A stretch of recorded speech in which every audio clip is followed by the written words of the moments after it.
mic on, so I could use my thing, but you're gonna have yours is what it's gonna be. So we're just gonna do this, and if it works, it works. If not, it's gonna work. It's me and you. It's gonna be great. It is gonna How be. is the how's the picture? Do you feel like you see me? You're lopsided. I know. So what like if you're trying to prop your phone up and get the iPhone charger in there, you have to. So this is because I want to free up the speaker, but if I This go is like this, actually I like it lopsided. This is I think that this is gonna be amazing the way that it is. shit. This is What are the parameters around language? content cannot be careful Wow. if you really want it to. I love the fact that you. I love you so much that you got your hood on and you're It's just raining. I will tell you, this is a plug. I just got this rain jacket in the mail the other day. I don't have any relationship with this brand. I'm not paid to say this, blah, blah, blah, blah, blah, blah, blah, blah, blah. But the best running cap in the world, they started making apparel, and they just came out with rain jackets. You know what? I won't even drop the name, but I I know love it. I know what the name is, I think. Do you? Tell me the name. DLA. Oh, maybe no. I for some reason there was something else that you were. Now I might butcher the backstory, but it's these dudes or people, dudes in like Montreal, like French Canadian zones, and they came up with they're like lifestyle dudes. Their backgrounds in skateboarding, and they started making this 5-panel hat like 10 or 12 years ago. Anyway, the running world grabbed hold of it, and it's like the number one thing in run specialty, and it's convinced a bunch of folks to like, I don't know, drop like $60 on a hat. Again, I have no relationship with them. I've just always been a fan of theirs, and They're paying you. yeah, They're paying you 200 million. I'm getting paid thousands of dollars. But I was a little bit excited and like a little bit just excited, but a little bit hesitant about doing it. I haven't done a podcast for forever. Well, you were on Rich Roll's podcast. I mean, I this don't is know who you're talking about. this is way more high tech and way cooler. I mean, look, I think you're you on and the I spoke like show.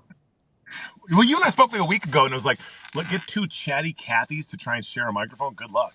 We need to frame this up because I need for my community and audience to know how incredibly amazing you are and magnetic and charismatic and all the things and kind of how you and I met. But Brogan Graham, welcome to the first Carrie Croft Show remote podcast. Thank you for having me. I am I tickled. Oh, so you and I met in 2017 in Los Angeles. You and your business partner were at a Nike. I call it a training symposium, but I actually still don't know what that word symposium means. Let's never call it that because that just Every once in a while I like to break out a word that I don't and just like kind of just parade it around a room. was it a round table? Was it a fitness round table? It was an offsite. It was a team building. No, but it was like 12 or 15 people that are in the training space in the United States. Jump in anywhere here you want. And Nike, who of course, if Nike invites you to their wedding, you go. But I was like a BC, like like if you get an invite to someone's wedding and it's like next weekend, it Right. means that you weren't really invited. So that's what happened to me. But I was living in San Diego at the time, so I drove up for day 2 of a 2-day, wait for it, symposium. And I came in like early on a Saturday morning, and I met a bunch of y'all. I think you were one of the first people that I met at the hotel in the lobby, and I was late. So being the guy that's late, like you're trying to figure out the vibe of the, how well are they all? Are they all friends? How are they hungover from last night? What's the vibe?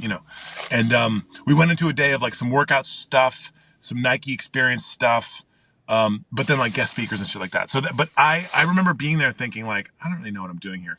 And and Aaron, one of the Nike guys, I came away with like some really great friendship connections at first, but now like true friendships. And you and I've stayed in touch. I was in Columbus a few years later for November Project, which we'll get to. And you trained my Aunt Marty in Columbus. Like, so we have a lot of like really weak connections, but over enough time and you and I being in love with each other as friends and staying in touch, like I've always admired your craft, your voice, but specifically your content and how it plays up what you do with SOS. So I've been a fan of yours from afar. And then I think we always have spoken the same language, not only as parents and as go-getters and as active people, but also when it comes to building community. Because what I was doing back in 2017 when I met you was growing this community fitness group that's a free morning offering that happens, I think, now in 60 cities around the world that started from scratch with no funding. And that group is called November Project. And so co-founder of that group. And so that was the way I was able to spend so many years just bopping around the world, in the training spaces, in the running world, but also just kind of watching how people use fitness as a vehicle to bring people together, whether right or wrong, or it's paid or not, or it's private or it's public, or it's small classes or whatever it is. I'm obsessed with the culture of people moving and accountability and fun. And so, I got into public speaking, and I've done a bunch of random things, creative direction, and now I'm launching another project, which I'll tell you about. But that's kind of who I am. I'm a dad of 2 little kids. I live in Minneapolis, Minnesota. I love coffee. I drink a lot of it. And I'm also really big. Like I'm like, you're pretty tall, but like I'm insanely tall. So if we run into each other in the airport, you'll definitely, like, I'm like 1,000 feet tall. You'll recognize me. So Well, speaking that's of, my rant. You can add to that if there's things I left out. I'm going to add a couple things, and I'm going to go back to you Okay. saying that you've been a fan of mine. I'm a stan of yours. Do you know what a stan is? No. Well, I'm here to give you the lingo. It's a super Thank fan. you. I'm Well, a a lot of lingo starts in Columbus, actually. I'm Yeah, a stan. Okay, that's number one. I feel like that Nike event was really great, but the best thing that came out of it was our friendship, and I that's agree. and I will say that a lot of times, and I do the same thing. Like, maybe should I go to that? Should I invest in that? And that's just another sign to go, because Go you to just stuff. never know the seeds, you never know the connection, and it has been such a tremendous joy having a little Brogan here and there in my life. That's so nice. And now here we are. So going to back to what you said about November Project, because I remember hearing about November Project. It was probably 2016. There was a girl here, a yoga instructor, who was obsessed with it. And I remember the first Mm. time I was like, wait, what is this thing? What is this November Project? And so I looked it up. I never saw you or had any idea you were affiliated with it. And then you and I met, and I was like, oh my God, this is the guy that does November Project. And I'm always fascinated with you in terms of like how you don't really care about the revenue side of things. Like, you really don't. It's wild. Like, you're obsessed with the culture, you're obsessed with movement, you're obsessed with creating something. You're like the anti entrepreneurial entrepreneur. Like, it's fascinating to me. Sure. Where does Yeah, I wouldn't. Yeah, I mean, that's tricky to hear. First of all, so November Project is free. Yeah, you're right. So a lot of gyms, a lot of personal trainers, a lot of CrossFits and the spin and whatever that you want to, like, whatever label yoga you are into, will do like that trial period, or the Core Power first month is 80% off, and it's all about deals. And November Project, for those of you who are listening that haven't been, it's so much about the people and so much about the experience and the electricity of sharing space with people you don't know, and moving at sunrise outside. If it rains, the workout is on. If it snows, the workout is on. And it feels silly to do jumping jacks in the snow, but like, we did that when we were little children, and we were lit up back then. I'm pretty sure you'll be lit up even today at 30 or 40 or 50 years old. So it's challenging people to think about not only not paying for membership fees. Memberships don't get you out of bed. Your alarm clock has a snooze button. That's still a pretty accessible way to negotiate in the morning when your bed is so warm. But it's the people. And so early days, my teammate from Northeastern Rowing, Boyan, who's still the executive director at November Project, he and I were hellbent on growing a group in Boston and not monetizing it the traditional way. And so when there was 100 people, we had a lot of folks on the edge saying, like, when are you going to start charging for workouts? And, Boyan had coached at Syracuse. I had coached at Northeastern. So, like, we had this voice. We had, like, a legitimate experience. We took people's time in the morning very seriously. We took people's participation very seriously. And because we were former D1 dudes as athletes and coaches, we were like, let's make our workout really fucking hard. So, like, it was efficient with time. It was the hardest workout of your week. It was the biggest gathering you were going to be a part of all week, maybe all month. And so we just had this really high standard. And we just felt like the other mind-bending piece was, what if we had a better experience in so many metrics and it was free? Like, similar to that part in the movie The Social Network, when the guy who plays Zuckerberg says, we don't even know what it is yet. His business partner wanted to run banner ads. And he goes, no, that's not cool. We don't know what Facebook is yet. The November Project felt that way in the early days. Like, no, we can't charge for workouts. Maybe in 100 years, but probably not. Right now, all we know is we don't know what it is, and it's cool, and people want it. And the more and more we talked about never charging for workouts and always being on time and always being there in every weather, the more it made people think about the way that they had been thinking about fitness. Let's remember, in January, most of these United States that's interested or slightly interested or guilt-tripped into fitness will reach for their wallet for a new membership and a pair of new shoes or pants. Or like they start with this. They start with cat. They start with spending, thinking that your expensive pants will get you out of bed. Yeah. Thinking that your gym membership will get you out of bed. And our thing was like, fucking, wear your work boots. The magic is the fact that the people that are there this week will be there next week, and they want you there next week. So the accountability, all those things. So when you say we're not really about revenue, I think another way of saying that is we want to crush metrics. November Project was crushing metrics, winning best of in Boston, best of in Milwaukee, best of in Baltimore, best workout here, best workout there, and doing it really well in categories that didn't have to do with revenue. So I don't think, if someone had come along and just been written us donation checks like that, we're into that. 5-year sponsorship with the North Face, we were into that. 4 years with Brooks Running, we were into it. So it's not that we're anti-money resources, but it was really cool to just. Yeah, and the currency is like the cheesy shit, like the amount of smiles and the amount of connections made and the progress. When someone turns to you and says, I've never been an athlete, but now I've not missed for the last 8 weeks, and I'm thinking about signing up for a Turkey Trot. Like, that's success. I don't care. I'd rather have that than, $118 month over month and then not see them. I mean, they say the most successful gyms are the ones that have a huge membership base and no one goes. Can we talk about a Turkey Trot real quick? Yeah. I used to go to the one in Columbus. It's good timing to talk about the Turkey Trot, right? With Thanksgiving right around the corner. I will say that I love a good Turkey Trot in terms of like the idea of the trot, and maybe it's just the UA trot. I get trot rage. I mean, keep going. This is helpful. Get it out. Tell me more. It's so packed with people that I literally get trot rage. And so what I've done, and I know it's not about the trot, it's about the camaraderie and it's the morning and you're grateful and you get the free pumpkin pie and all that. But for someone who legitimately wants to get their 5-mile run in, I started just going the opposite way. I'm like, have fun at your trot, because I'm taking the free road, because all y'all are just you can't even get past each other because you're all turkey trotting. Yeah, you're like the Turkey Trot Scrooge. Like you're missing the Turkey Trot Scrooge. Help me with that. It's not good, is it? No, it's cool. I mean, when you said the free pie, so my family, a lot of Buckeyes in my extended family on my mom's side. My parents grew up on both sides of Cleveland. So even though I've never lived in Ohio, I'm not from Ohio, I've had a lot of Thanksgivings in Columbus. And I don't know if you know this story, but we would do the Turkey Trot in Columbus, like not every year, but almost every year. And the free pie is hilarious. We used to think, and maybe you don't know this, the free pie for every finisher, right? It's pretty cool. You go get it off the back of that huge truck, they give you a pie. Yeah. Our family's walking away with like a stack of just so many pies, right? I didn't know the fine print there was if you decide not to take your pie, it's donated to kitchens in the area that day. So it's a really bad look to walk away with like 100 pies, which we did every year.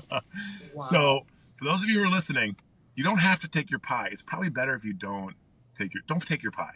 And if you do, just take a pie. If you have 6 people running, maybe a pie and give 5 to others. Totally. We got that all wrong. But no, I get it. I mean, the trot, the language around running races is funny. People's expectations of running races is funny. I mean, I no matter how hard I try, I'm always kind of within reach of the running world. And so I have friends on both sides of it. I have friends who don't wear a watch, that are just that soul surfer, kind of like go out and connect with nature and my breathing and any movement is good movement. And then I've got friends who are hell bent on qualifying for Boston and hell bent on, their 100-mile weeks. So I don't know. I can relate to both sides of that Turkey Trot rage. So good. You're gonna play Switzerland on the Turkey Trot, which I understand. But yep. Now that we're on the Thanksgiving topic, and so we're gonna softball this. when we were talking last week, like, what do we want to talk about? I'm like, okay, well, with the two of us, it would just be like, we can talk about a million things. But the topic that you and I did start talking about, I will tell you, I've thought about it probably 5 different times on my runs and my walks this week because I felt like the way that you gave me the imagery of it, and I think it was from a friend of yours, but let's talk about the bigot uncle or aunt or whatever at Thanksgiving, right? Who Oh, we're going to talk about the software update. You and I software update. we started talking about, the world and people who, like, let's say Mm. I don't want to talk about pronouns. I refuse to use pronouns. And like right now that seems sort of benign. Like, okay, if you don't want to use pronouns, that's cool. But like you see a lot of people right now in their signature, it's like they are using pronouns. Well, it might seem benign, but then if you can, if you don't do those like consider that a software update. So let's talk about your vision around that, like the software update and how you can become that uncle at Thanksgiving without even realizing it. Oh man, there's so much in that. I mean, essentially, the umbrella topic here is the idea of inclusivity and visibility, not only to like people who are historically othered or marginalized, but it's also looking at ourselves. And like, if you're tuned into this podcast and you identify as white, but you can't see white privilege or you can't see whiteness, you're gonna want to like fast forward to this part. Even though, if that's the case, you need this more than anybody. Yeah, the software update was something. It's a language that I really like. The software update has to do with, I turned 40 last fall, and November Project was like a really heavy lesson in figuring out inclusivity and language and safety because we were a community that claimed to be for everyone.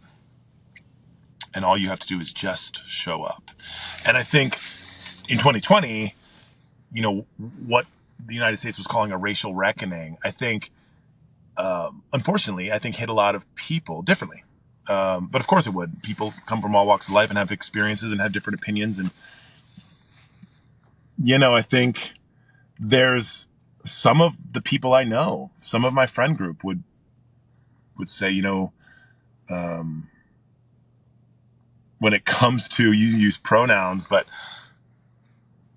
this idea of like, I don't need to use pronouns in my auto sig. You know how I identify. And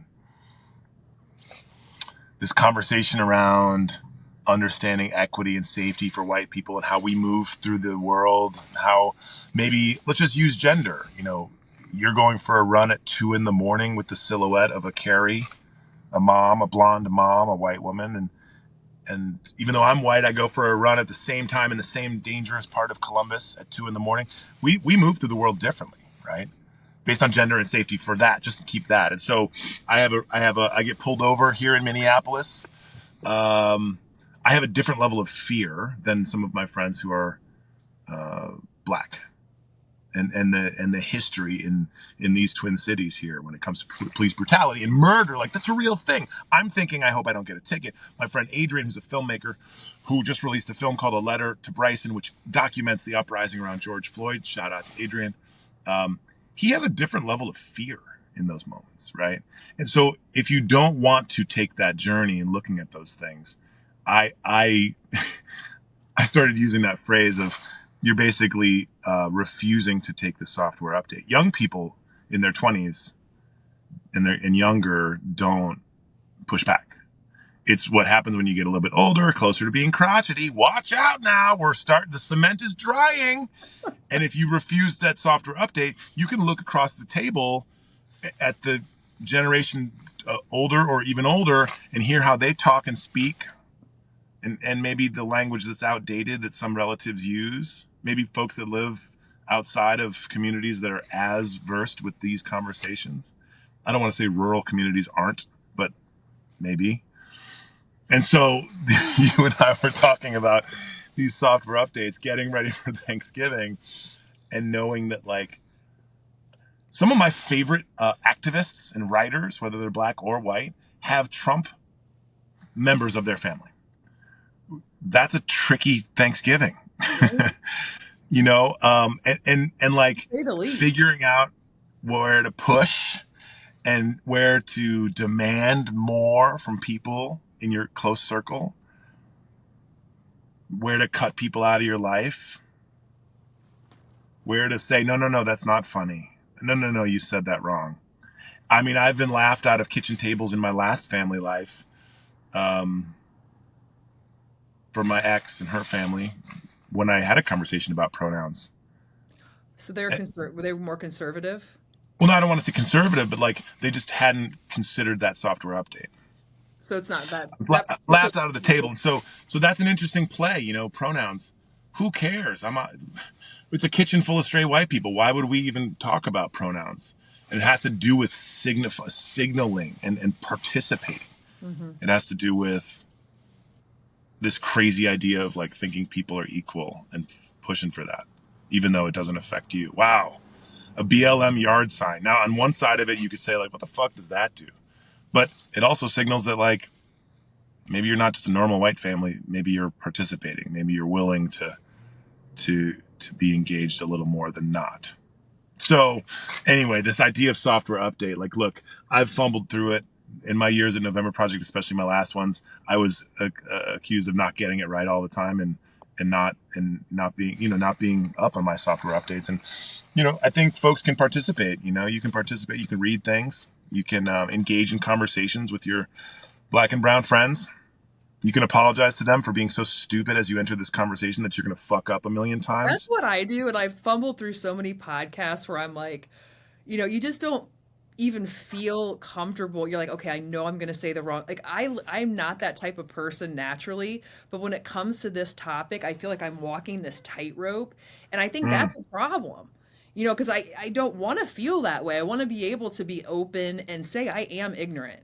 I am ignorant in a lot of things, and I want to learn, yeah, I want to understand, and I want to be someone who does the software updates because, like you said, you're only like 5 or 6 software updates from being that uncle at Thanksgiving. right, Well, right. and no one thinks they are, though. No one thinks they're the No, asshole at the table. no, and it starts with things that you would probably agree with today. That idea of like, I have friends in different parts of the country that would say, I don't see white privilege. My dad worked really hard, and I work hard. Or what our parents' generation said, their version of like equity and like the beginning of this work was, I don't see color, right? And so if you're listening to this and you kind of like, oh yeah, that feels like me, we need to look at the history of the United States. We need to look at where people had advantages and where people had disadvantages for hundreds of years. And then tell me if, you and I are doing a workout at SOS and it's a competitive one where we're posting scores, right?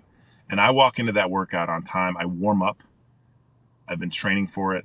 I'm ready for it. I start on time and I'm one of the fittest in the room. But historically, because we're not going to be equal going into this test, Carrie, you have to wait outside. You start the workout 25 minutes late, no warm up, and you're expected to produce something the same. I mean, we've held generations of people behind. And so to sit around in 2023 and say, yeah, all you got to do is work hard.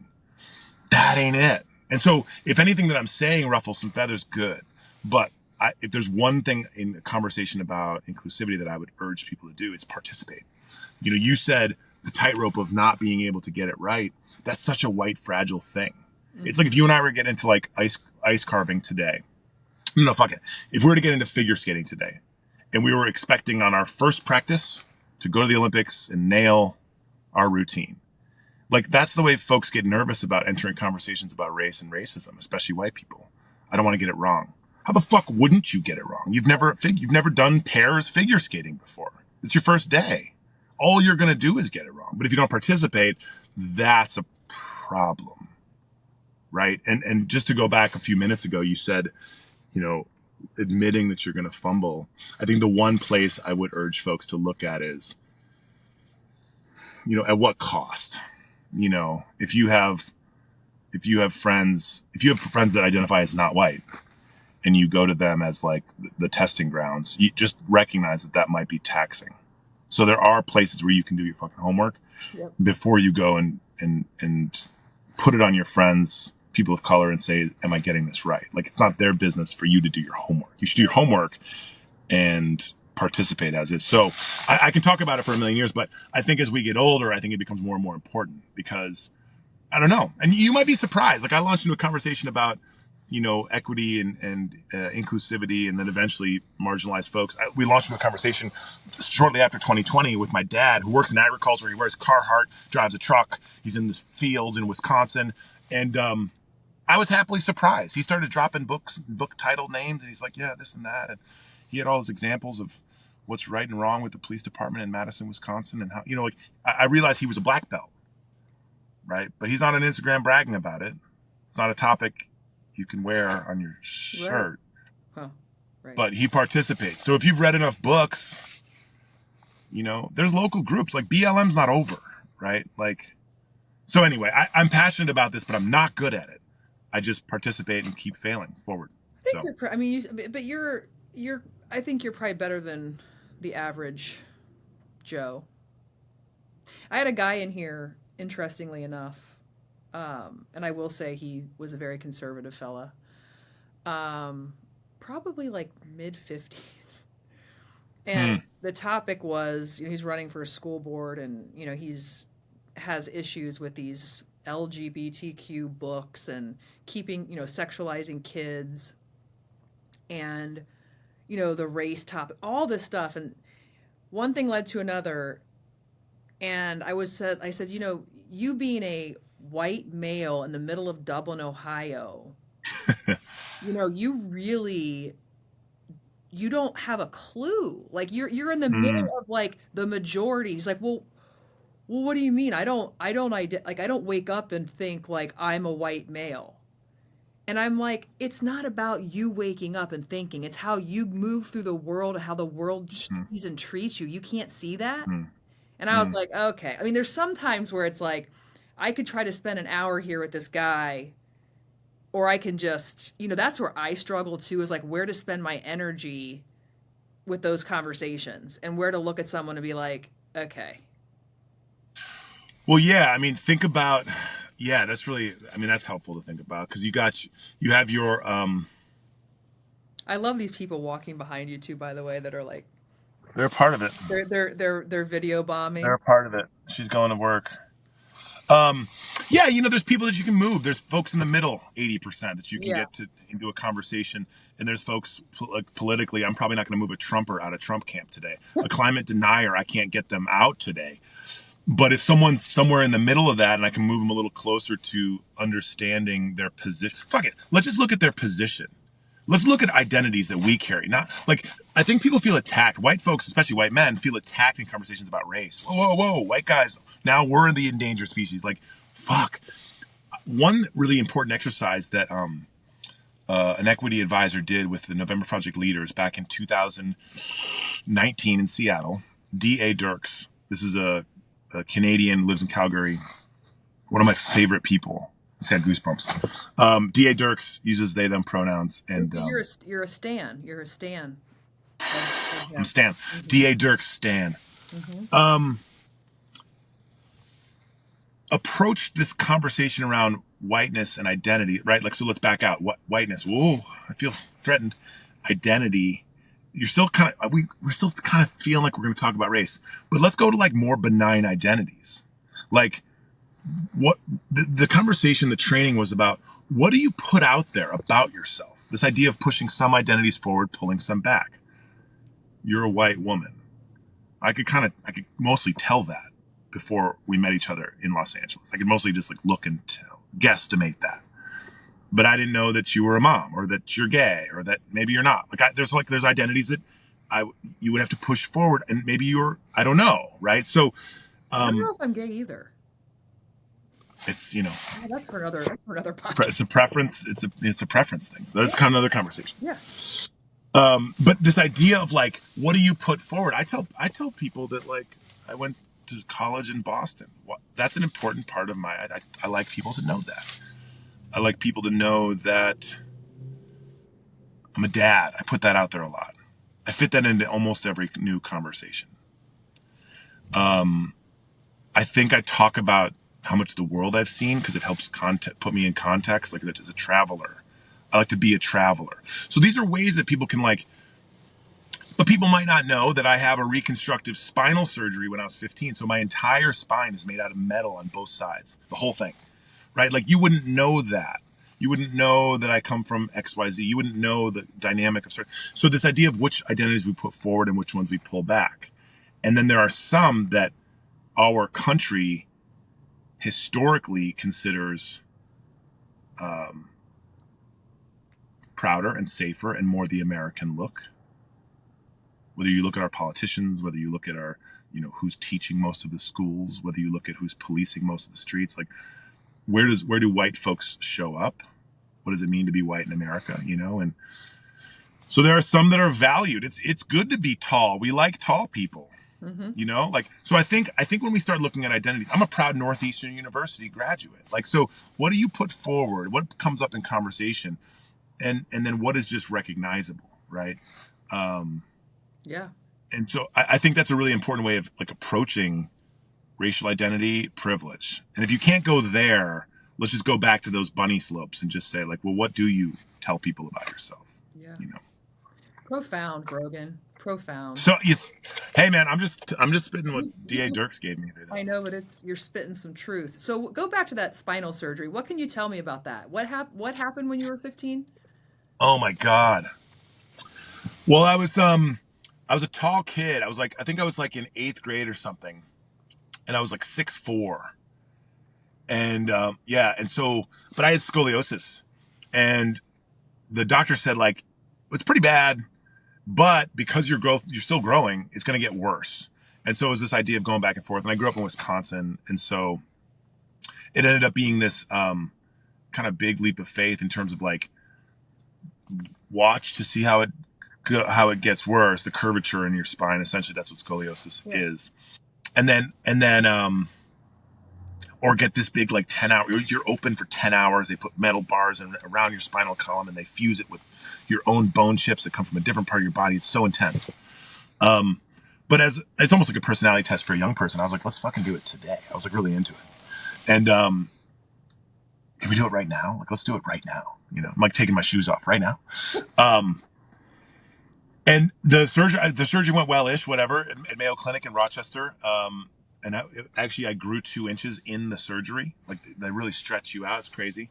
But yeah, it was the reason I couldn't play contact sports. And no, I don't set off the alarm in the airport.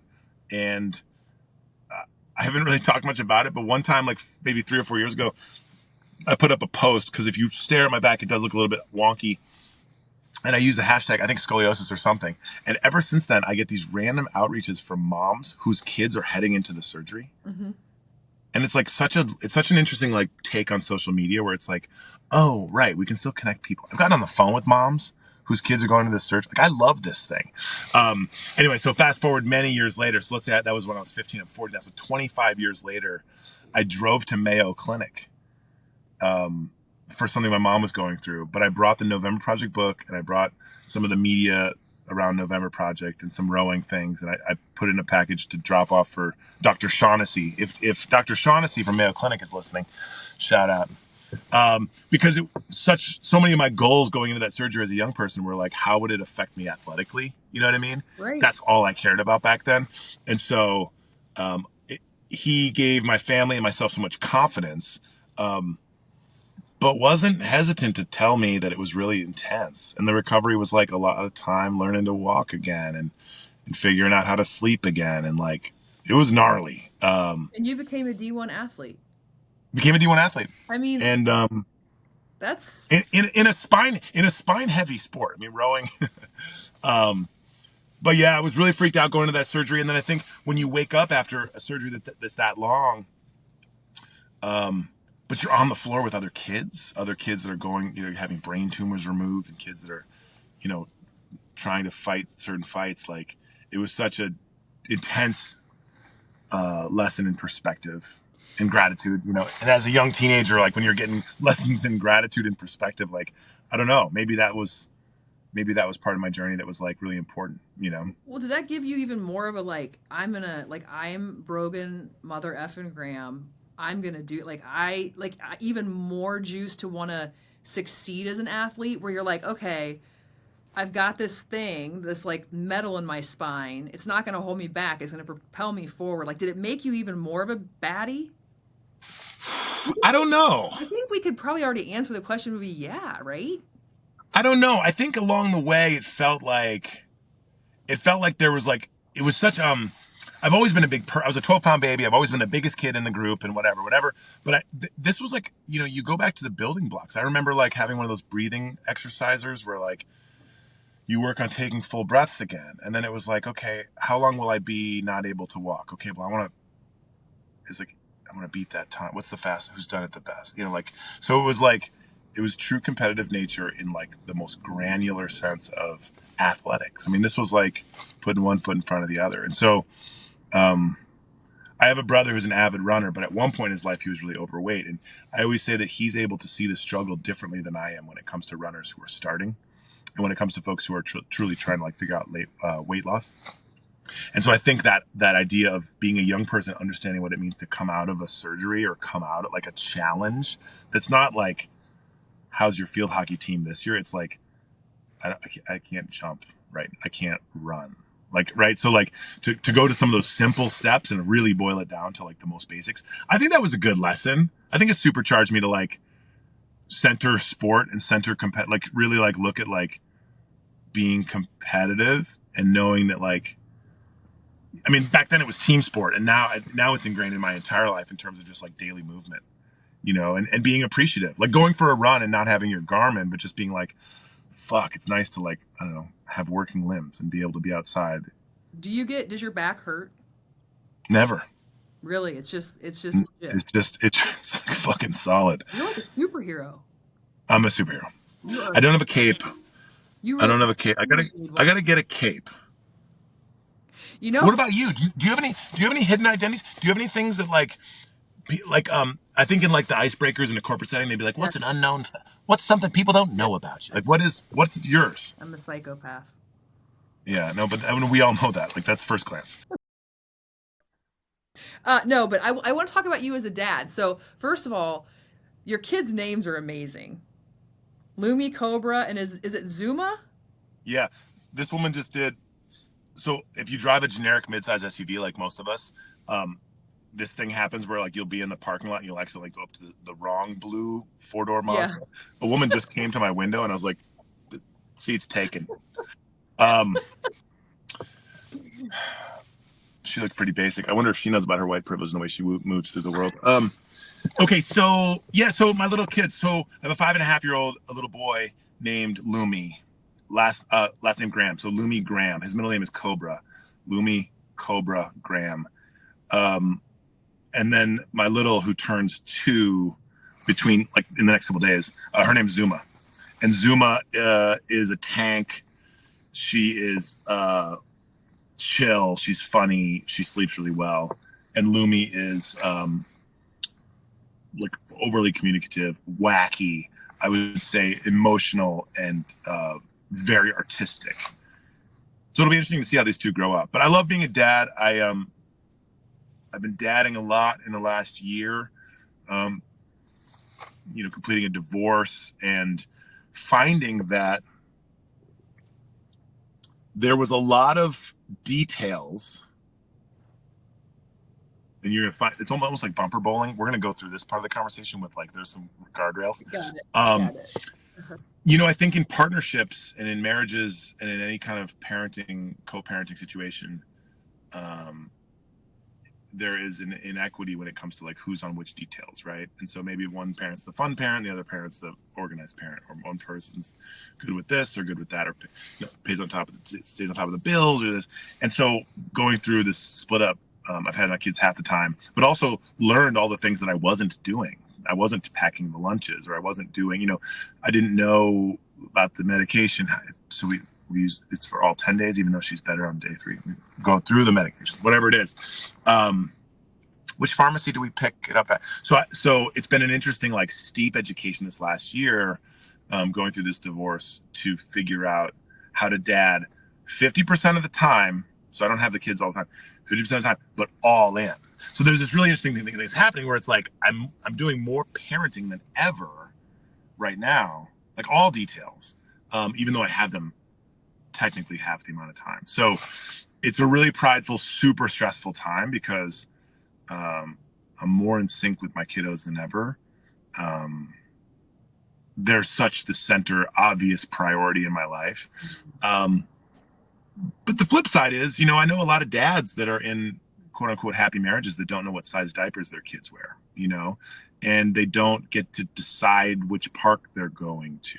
A lot of us signed up for this modern day happy wife, happy life thing. And I think it puts us in an assistant role. And so for my dads out there, whether you're divorced, whether you're doing this on your own, or whether you're in a happy or unhappy marriage, lean into the little things, lean into doing more, lean into the really long, stressful days. But parenting is something that I'll never be perfect at, but man, oh man, I love it. And I love my kids, and I think I have a really positive relationship with both of them. But yeah, parenting's fucking hard, Dude, How, the way how I old? think about it, it's the greatest equalizer. Like the parenting will literally chew you up and spit you out. Like it is, you do not get around the hard part. I mean, they don't tell you, no one tells you. It is the most incredible thing I've ever done. By far the best thing I've ever done Yeah. is have those two kids. There's no doubt. Like my greatest Hmm. without a doubt. And I mean, my fertility journey it was a 13-year battle to have these kids. Right. Actually, 16-year. We had a stillborn in 2006, Fuck. right after we got married, and literally I had to take a Rubik's cube, and I mean, we were almost divorced. We went through, I mean, it was unbelievable. So Hmm. finally being able to like have this relentless pursuit and have these two healthy, beautiful children is just my greatest. I'll never do Oh, anything to top that. But that being said, I love that. it's not talked about enough that like it's okay that you can literally end a day and feel physically and emotionally like you have just been put through the ringer by these little human beings, and you're like, who am I? What am I doing? I went off and lost my cool. I Yeah. am the worst. Like you can have those moments, and then you go to bed, you get back up, they pitter patter into your room after you had some rest, and you're like, it is truly the hardest, most beautiful, intense thing you could ever do. And for marriages, right? And this is the thing about marriages and why I'm so open about mine and all of our struggles. People need to see that like marriage can get real dicey when you have kids. And it can be Hmm. dicey when you don't have kids, but having children is the least sexy, the least glamorous, and the least conducive to like a symbiotic situation. I mean, it's like the universe is literally like, okay, let's throw Lumi in and let's throw Zuma in and let's watch this happen. I mean, it's like we dare you to make it out alive. That's how I feel sometimes. Yeah. Yeah. I mean, I have a joke about like young couples, recently married couples, folks that are like thinking about having kids. We're probably gonna start trying. Um, how would you suggest people try on the lifestyle of having kids? Because I think there's something funny where like people dog sit for 2 days, but people don't dog sit for 3 months and see how their life changes. Oh, I can't go to the concert because I got to let Rover out in the morning, and then so I have this joke about a parenting simulator where like, okay, you want to have kids, okay, so here's what you do: stay up all night for 3 nights, and then in the morning on the fourth, text all your friends and tell them you want to hang out that night, and then when they all get together, your idea, ghost them and just do that on repeat for a while till you don't have friends, and then um, maybe like adopt like a really endangered species, an animal you know nothing about, and try and pay for their food and keep it alive. Again, you can read books about it, but like again, you're not sleeping, so you're probably not gonna read books about it. And then you don't have any money, and your friends stop responding to your text. Like this idea of like if I couldn't do this because my ex and I split time with the kids, but if anyone that's listening wants to babysit my kids for 3 or 4 months that's thinking about having kids, like that might be a good way to try it on. Like There's nothing, the thing about it is there's nothing to really, it's and not I like don't anything. know. It's I not kind like of anything. argue that there shouldn't be though, because now I do think people should have to take a parenting class and like there should be some kind of, I mean, people can just procreate left and right, and that's crazy. You should have some kind of like, there should be some fencing, which I don't think will ever happen. But that being said, I just feel like there's nothing like that you just cannot be prepared for what will ensue. Right. Because it comes from so many different angles. It's so many different, it's like you're literally like, wait, what the So let me ask you though, but and this is like fucking, I would do this fearlessly because of who you are and how open you are. But like you carried a couple kids and then you just had someone carry a baby for you. Is that Yeah, yeah, yeah.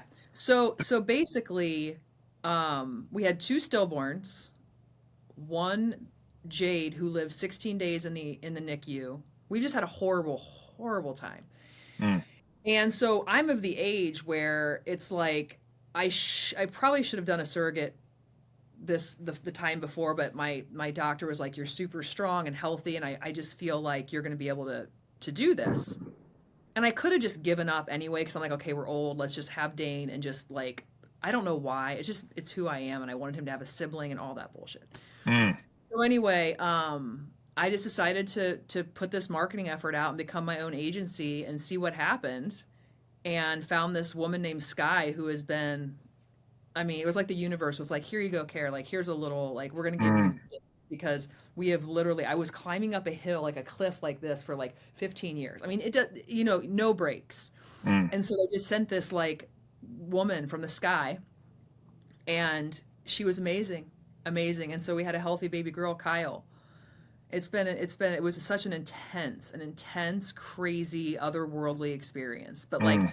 out of all of it, it was so easy. And Dane is just like, if I ever question like my age or just all of that, seeing him with his sister is just, I'm like, oh my Yeah. God, he is just taking it on because he's now four, he'll be five. So Right. he is like, Perfect. has such he's so pride, and he comes running in the room every morning and just, I mean, it's just a really cool. Um, Well, so yeah, the reason I'm asking is because you've now gone and delivered a baby, created a baby with your body, and you've also had someone else do it, and, like on your behalf, like you okay, carry the yeah, baby. Got it. I don't know the language, whatever. yeah. Um, but I'm really fascinated with the way that the partner who's not carrying the baby, in my case, a big tall white dude, watching the mother of my kids, she's pregnant. Oh shit, what? Okay. You kind of have the ratio of excitement to stress, fear, excitement, stress, fear. So you start and you're like, oh, I don't know what the fuck I'm doing. And then by the time 9, 10 months rolls around, however many trimesters there are, I don't know the math. Okay, we all have the apps, not sure. Then by the time, then you're as ready as you're going to be. And this process, my brother always would point this out, this like growth process of like wrapping your brain around it, stressing, hey, you read a book or two, okay, okay, not enough money, how are we going to, and then by the time it comes, you're as ready as you're going to be.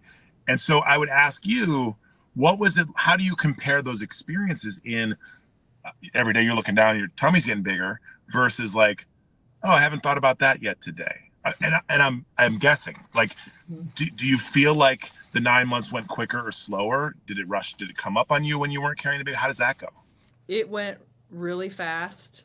Mm, And so for me, even with Dane, it was a scare because I had a short cervix, which basically just means like it can mean something and it can mean nothing. mm, But for some people, it can mean that you can't carry the baby to full term. right, So literally we found this out when I was about 22 weeks. So they almost put me in the hospital full time with Dane at 22 weeks. right. And then they decided to let me go home under bed rest, which a lot of doctors will say that they don't even believe in bed. Like, it's your body is going to, like, don't go like run a marathon, but like whatever. So by the grace of God, Dane was fine. I went total full term with him, but can you imagine the fear and anxiety every single day from like 22 weeks until about like I say maybe 35 weeks, I sort of like had a sigh of relief because I was like, okay, if something happens now, he's pretty baked in there. Mm, So to have this surrogate who, for all intents and purposes, had all healthy pregnancies, vaginal, you feel like, okay, the greatest determinant is looking at history. She was sure. this amazing human being. I had no trust issues at all. I was just like, this is amazing. I mean, this is incredible. I felt, for the most part, so much less stressed out. Yeah. And this whole like they talk about, well, will you bond with the baby, and did you feel, did you miss being X, Y, and Z? When you're in this situation, you're just grateful. Totally. You know what I The mean? stress that all the experiences leading up to Dane Yes. being born Yes. happened long before the conception of Dane being. Yes. So I get it. And I'm very I think I cognizant. understand. I'm very cognizant that that's not every woman's experience, though. So, like, Right. a woman who may have been told at 28, 29, 30 years old that she can't carry her own child, if she really wanted that for herself, she is going to move through that in a very different way Mm, than me. There's probably a grieving process there of being able, plus, I was able to carry Dane, which was like incredible. But sure. I'm very aware that that can be a very, very hard situation Yeah. for people. Yeah, Um, and it also changes the way we think about like judgment and just the way we perceive other folks. Like one example that I can slightly not bear your story's incredible, but um, a relatable piece is I think I grew up thinking that like people that were only children were like bizarre and like why would you do that to a kid? And like I had all this like I didn't have any life experiences, and so I I remember when Lumi was born in the first couple years of his life, I was like, oh, I think I get it. Like in terms of there's so many reasons, including ability, finance, and like who knows. So having one kid or having five kids or having or adopting or deciding like it's so personal, and yet there's something crazy about when you tell someone you're engaged, they ask what the date is. When you tell them that you're married, they ask if you're having kids. When you tell them you have a kid, they ask if you're having another. And so mhm. it's such a lesson in like let's not put like this societal pressure as if we understand everyone. Like that is a you go back to it. Like I told you about this dumb scoliosis story. Like you could walk into a room with tons of fucking confidence, but you carry baggage from that story. You carry Oh, yeah. experience from that story. You're not a mom. You're like a quadruple black belt mom who's been at the bottom of the ocean and at the Mhm. top of fucking peaks. Like this isn't. You're not a normal mom. No. You're an incredible story of like figuring things out and growing and pain. Like so, I don't know. Going back to the identity thing, it's like you have so much experience there when it comes to Yeah. being a mom. It's another reason I think you're awesome. So, Well, thank you. It's well, I'll say one more thing on that, and we can move on. But that's one thing I try to never ever do is talk to women about when are they mm, going to have kids, because it is a huge like when you go through infertility. I'm actually going to be on this podcast next week. It's called The Worst Girl Gang Ever, and I yeah, reached out to them a couple times. They finally responded because I'm like, I would love to get on your show yeah, because yeah. I want to talk to these women. Like that's one of my like things I'm trying to really do is be a beacon of hope and education, inspiration for people who are in the situation I was in, because it's a Mm. really, really, really scary, lonely, dark place to be when you can't have kids. It's really a weird spot. So anyway, it's just a huge no-no to be Mm. pressuring people and asking people, and the questions seem very, very. They don't seem harmful, but it's like, don't ask people that shit. I know, and it was surprisingly competitive in the world that I was witnessing with like, oh no, our birth was all natural.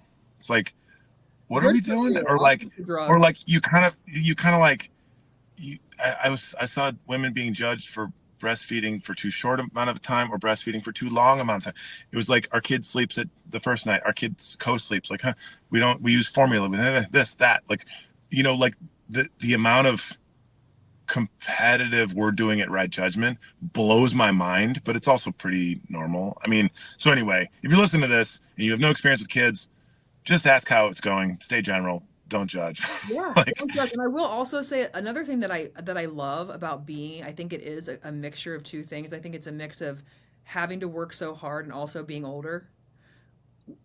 Brady and I do not get stressed out over certain things other people would, like potty training, making sure everything that touches their lips is, has been blessed by the gluten-free organic farm of curation from above. Sure, sure, Like sure. all those stresses, that you put on yourself, it's your kids are going to be fine. Like do your best, but like come on. And so I Right, think that's been very helpful. I don't sweat a lot of that stuff. We right. kind of like let it roll a bit. Like Dane wasn't potty trained, and we're like, he was pee potty trained, but the poo is a little bit of a different story. Sure, sure, sure, And sure. we were like, let's just one of these days he'll get it. And sure enough, he got it. Right, I'm not right. getting my kid naked for 3 days and running him around I mean, that's fine. If that's what you want to do. But that sounds like hell on earth to me. Yeah, I think, I mean, parent to parents can be different, like deciding what parents care about which things. Sleep training, comes from my ex's culture. Her mom and her sisters, like, they're absolute ninjas about it. They do such an incredible job. None of them are listening to this, but they do such an incredible job with like this diligent effort of the way you have to do sleep training. And though that comes off sounding a little bit like intense, No, with I know. all my kids and their cousins on their mom's side, like these kids So, sleep 12 hours every night. so I say all of that, but I will say there are certain things. Like so the sleep Right. thing, You choose which ones. You you do choose you which do ones. choose which one. So I guess maybe I'm full of shit because I do the sleep training thing to me, I'm big on that because I can't if you don't do that and nip it, next thing you know, you're literally in this horrible cycle, Mm, but I just think there's certain things where I just kind of just let it roll. right. I mean, I always see the parents with their kids at the concert with the headphones and it's 10:40 p.m. and I'm thinking that's a 2-year-old on their dad's shoulders listening to Macklemore. Seems a little bit out there. And part of me is jealous because they're not on that sleep plan. And part of me is like critical because I'm like, fuck, what's their morning look like? And then, but I don't know any other backstory. And I think no matter which like metro or what, like verticals, which topics you decide to care about. My brother has 3 daughters and they eat really well, like mostly vegetables, Mm, right? Like my kid eats chicken nuggets and right. mac and cheese, right? Hmm. So like they're crushing that piece. And then my kids go to bed at 7 p.m. and they wake up at 7 a.m. And his kids are kind of a little bit harder in that certain topic, right? And so when it comes to sports, when it comes to like, do you do your homework? Do you do your kids' homework with them? Do your kids not have that pressure? Do you know your kid even has homework? Like, so where do you go in? And you can't go in on all of them. I don't think you can go in on all of them. I don't think you can No. care about all and crush all topics. And then let's remember, like the final byproduct is a human being. And so like with little kids, you're kind of every year losing control until they're adults. Like Hmm. they are growing out of your anyway.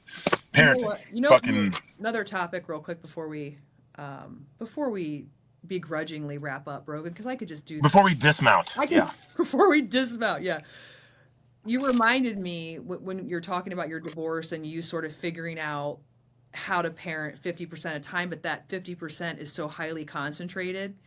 Mm, I had somebody in here who went through the same thing, and she was talking about a book she read. Was Sheryl Sandberg wrote it when her husband died? It was called "Crushing Plan B" or something like that. And she's like, when Plan A is no longer an option, you have to just literally crush Plan B. So she figured out, how to co-parent, how to forgive, how to move forward. But then what she's now realizing is, wait a minute, I actually can give myself permission to do me 50% of the time, and that's okay. mm, So while I mm, don't see my kid, she has one kid, mm, all the time, when I do, I am so acutely mm, aware and mm, so highly concentrated. I'm giving him the mm, best version of me. And now I finally allowed myself, when I have that 50% for me, wait, I can go on a date. I can go take a bubble bath. I can do these things, go to a concert. Like, that's okay. Like, that's a normal that, like, I feel people have a hard time. It's like, feels selfish. It feels, oh, wait, how do I possibly see my kids 50% of the time? And of course, is it an ideal situation for most people? No, they want to see their kids all the time. Fine. Let's say this is the situation you're presented with. I do think there's a huge silver lining there for everyone. if you can figure that part out. It's really interesting. I will say this delicately. I'm not nervous to comment on it, but I think I got to say it the right way. Because I am communicative with my ex. Obviously, we keep up about our kids. We're co-parenting, I would say, pretty well. We have these kind of like, I won't call them rules, but understandings that like FaceTime's always open in both directions, because we're still holding the phone for our little, so if she wants to see them and vice versa. But for my parents out there that have little kids or kids of any age, especially my dad's, imagine taking a 5-day break and like not being not being guilted, but also not being able to be a parent. The first day or two is like fucking incredible, full freedom. You go to a concert, you go to a bar, you get tons of workouts in, you're awesome. And then just so that I play both sides of the coin, I truly do miss my kids like crazy on day 3. It's a lot on day 4. And by day 5, I'm like cleaning up the house, getting ready to have them again. And so it's a 2-2-5 model where I have them 2 days in the middle of the week. She has them 2 days. And then one of us has a 5-day weekend. And then I'll also throw it back on the same challenge, which is, for any of my parents out there that have 2 kids or more, when was the last time you did all of the parenting for 5 straight days? Well, I do that every 2 weeks. I'm not trying to brag. I'm just saying that's a different level of, it's a lot. And so what you're pointing at is like the idea of building your own life at the same time. I think so many parents turn themselves off or put themselves so last. You're right. When these days without my kids come up, it is a little bit of a recollection of like, oh yeah, what do I like to do? Like, who are my friends? Like, what communities do I participate in? What time does that run club start? I still do like a beer on draft here and now again, and those things, you don't have to feel bad about those things. So I don't recommend divorce. However, I do recommend investing in self and being a really fucking good parent when you're on the clock and knowing the details. And so I will say, Carrie, I'm not trying to end your podcast for you. I was trying to decide where I was going to take this pod just now. Like I was like, should I park here? Good. It's a good, kind of like, there's no trees. I'm out here in Minnesota. Like, will I get good reception? And then I was like, well, I go to this co-working place, but the Wi-Fi's dicey. I'm not going to go there. And the woman that I'm dating, the woman I'm in love with, her name is Lucy. I was talking to her just before we went on, and she goes, remind me again, who's this person you're talking to? And I was like, Carrie, like she and I are like kind of brother sister vibes, but I'm like in love with her, and she lives in Ohio, and I think she's like 20 or 40.